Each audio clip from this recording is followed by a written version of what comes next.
Je suis toujours un peu embêté quand on me dit en tant que machin, qu'est-ce que vous pensez que, en tant que Français, en tant que réalisateur, et on a toujours, le qui suis-je, on a toujours tendance à enfermer les gens en fait dans une petite truc.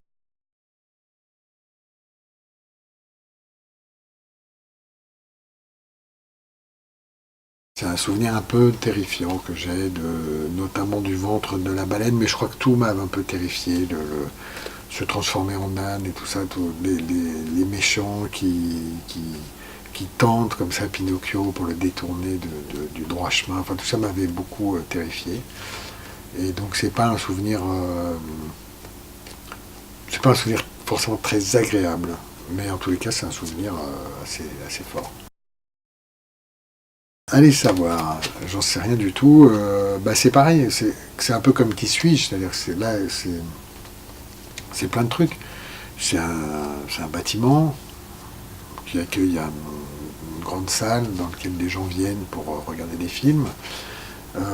C'est aussi un procédé qui permet de photographier la réalité en mouvement et d'enregistrer le son pour pouvoir le projeter sur un écran.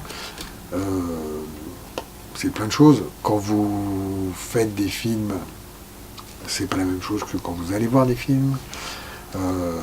Ça peut aussi bien être une expression artistique que un bon moyen de gagner sa vie, qu'un moyen de faire le con, qu'un moyen de voyager, qu'un moyen de... Enfin, voilà, c'est plein de trucs à la fois. Mais idéalement, au plus haut, c'est une forme d'expression artistique, je dirais. Qui est peut-être la plus importante du XXe siècle. Pour le XXIe, je sais pas, on verra. Pas sûr. Ça s'écrit dès le début du scénario jusqu'à la fin du mixage où en fait tout fait partie de l'écriture, c'est-à-dire que quand vous mettez un son je sais pas, un son de bateau avant un acteur qui tourne la tête, et ben vous écrivez en fait, vous écrivez du cinéma avec un son. Donc ça s'écrit jusqu'au bout. Ça s'écrit avec les acteurs sur le plateau, voilà, ça s'écrit tout le temps. Ça ne peut pas changer le monde, mais en creux, un monde sans cinéma serait pas le même. Donc, de fait, ça le change un peu. Mais le cinéma, si vous voulez, je pense que ça fonctionne aussi un peu comme une religion, quoi. C'est-à-dire, comme la démocratie aussi fonctionne comme une religion, dans le sens où il faut que tout le monde y croit, quoi. Si on arrête d'y croire, ça n'a plus aucun intérêt.